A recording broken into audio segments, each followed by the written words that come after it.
최근 미국 텍사스에서 한 여성이 병원을 찾았습니다. 며칠 전에 팔뚝에 작은 상처가 하나 있었는데 목이 물린 자국 같아 보였다고 합니다. 그런데 그 상처가 단 며칠 만에 뼈가 드러날 정도로 썩어들었습니다. 의료진은 처음엔 박테리아 감염을 의심했습니다.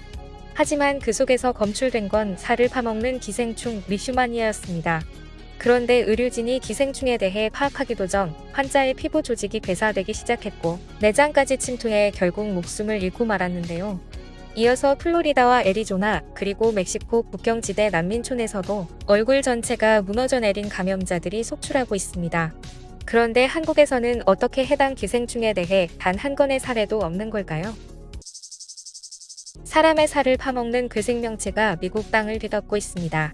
정체불명의 육식 기생충 리슈마니아가 텍사스와 오클라호마에서 처음 발견된 뒤 플로리다 방향으로 빠르게 확산 중입니다. 피부에 상처가 생긴 환자들은 며칠 만에 살점이 녹아내리고 상처 주변의 근육 조직은 기생충에 갉아먹히듯 괴사합니다. 어떤 이는 얼굴의 절반을 잃었고 어떤 이는 숨쉬는 기능조차 망가져 끝내 사망에 이르는 무서운 기생충이라고 하는데요. 최근 멕시코 국립대사나 생태학 연구진은 리슈마니아는 더 이상 제3세계의 질병이 아니다. 기후변화는 이 괴물에게 날개를 달아줬다. 이 기생충은 미국을 시작으로 북미 전역을 잠식할 것이고 전 세계로 퍼져나갈 것이다라고 경고했습니다. 이 기생충은 일반적인 기생충이 아닙니다. 리슈마니아는 전 세계 88개국에서 퍼져 있으며 매년 140만 명 이상이 이 기생충에 고통받고 있습니다. 감염자들은 피부에 구멍이 뚫리듯 괴사하고 심하면 내장기관이 녹아내리며 사망합니다. 이 끔찍한 질병의 전달자는 바로 모래파리인데요. 모기보다 작지만 흡혈 능력은 더 강력하며 개, 고양이, 여우, 자칼 등 야생동물에서 인간에게로 조용히 전이듭니다. 모래파리가 피부를 물면 그 틈으로 리슈마니아가 스며듭니다. 세포질 속에 침투해 분열, 증식, 그리고 파괴를 일으키는 끔찍한 질병을 일으키는데요. 무서운 건 초기에는 아무 증상도 없다는 것입니다.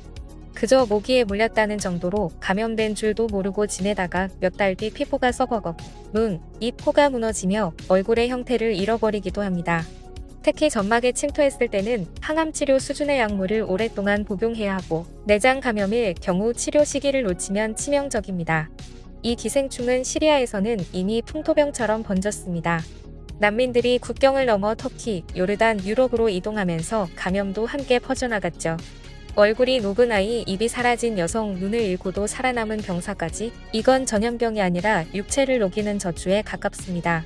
그러던 지난 2014년 리슈마니아가 미국 텍사스에 처음 상륙했고 감염자는 단순한 피부병으로 병원을 찾았지만 CT 결과 눈과 눈꺼풀 조직이 괴사되고 있었습니다.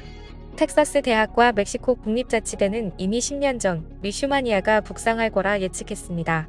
그리고 지금 예상은 현실이 된 것이죠. 연구진은 2080년까지 북미 인구 2,700만 명이 리슈마니아에 감염될 것이라 경고하고 있습니다. 그런데 전 세계가 리슈마니아에 무너지고 있는 이 순간에도 단 한 건의 감염도 보고되지 않은 나라가 있습니다. 바로 여러분이 아시다시피 대한민국이 그렇습니다. 그래서 현재 전 세계 과학자와 의료진, 전염병 전문가들이 대한민국을 연구하고 있는데요. 도대체 왜 한국만 안전한가? 기생충조차 한국 땅에서는 살아남지 못하는가? 한국, 리슈마니아 감염 영명, 기후, 유전자, 흙, 음식. 대체 그 비결이 무엇인가라며 세계 유명 매체들도 연이어 보도하고 있습니다. 실제로 연구진들은 한국의 토양 성분과 전통 발효식품이 만들어내는 장내 미생물, 심지어 한국인의 유전적 면역 특성까지 연구하고 있습니다. 그 결과 세계 연구진들은 한국의 특이한 요소 3가지를 주목하고 있습니다. 첫 번째는 모래파리가 살 수 없는 토양과 기후입니다. 리슈마니아는 모래파리가 옮기는 기생충입니다. 주로 건조하고 모래가 많은 지역에서 번식하죠. 그런데 한반도는 산과 숲, 습기와 황토로 가득한 땅에 전국 어디를 가도 습도가 높고 비가 자주 옵니다. 그리고 모래 대신 점토질과 산성 토양을 가졌죠. 이곳은 모래파리가 살기에 너무 촉촉하고 복잡합니다. 게다가 한국의 토양은 미생물 밀도 세계 최고 수준이라는데요. 다른 나라에선 살아남을 기생충도 이 땅에선 기생균들이 먼저 잡아먹습니다. 쉽게 말해 한반도의 땅은 기생충이 견딜 수 없는 지옥이라죠. 두 번째는 한국인의 면역 유전자와 장내 미생물 영양입니다. 한국인들이 매일같이 먹는 김치, 된장, 마늘, 고추는 그냥 반찬이 아니라 밥상 위에 방어막을 형성한다는데요. 수천 년간 이어진 발효식 식문화는 한국인의 장내에 강력한 면역 미생물 분집을 만들어냈습니다. 실제로 해외 연구팀은 김치를 먹은 집단에서 염증 반응과 기생충 저항력이 높아졌다는 연구 결과를 발표했죠. 김치 유산균은 장내 면역을 강화하고 마늘과 고추는 천연 항기생충 효과를 내며 된장은 유해균 억제 효과를 높였다는 것입니다. 또 일부 면역학자들은 한국인의 특정 유전자가 기생충 감염 초기 단계에서 강하게 반응하는 선천 면역을 활성화시킬 가능성을 언급하고 있습니다. 세 번째는 면역도 유전자도 남다르다는 것입니다.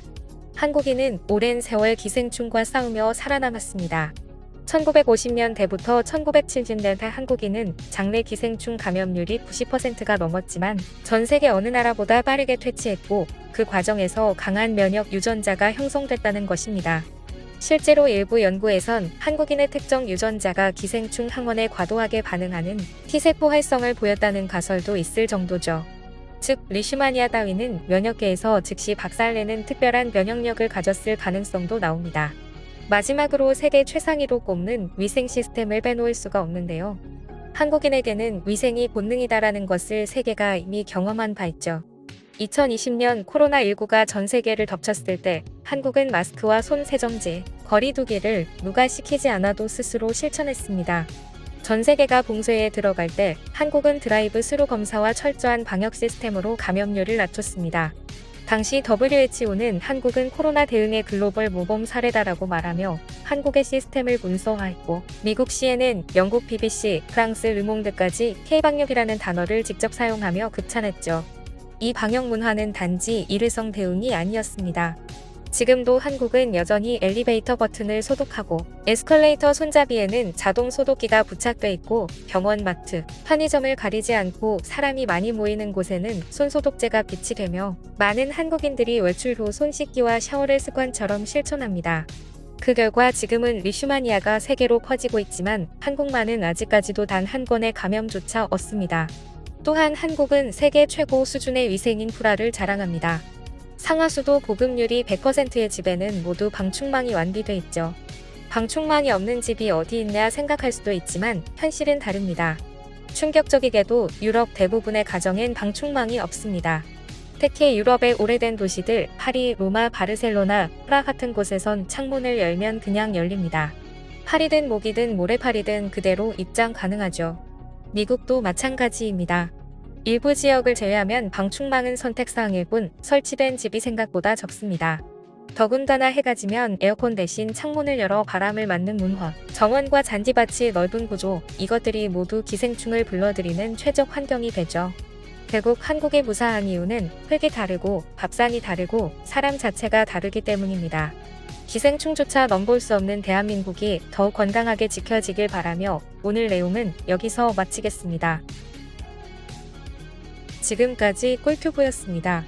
오늘 영상이 도움되셨다면 구독과 좋아요 부탁드리고요. 앞으로도 꿀튜브 채널에 많은 관심 부탁드립니다. 감사합니다.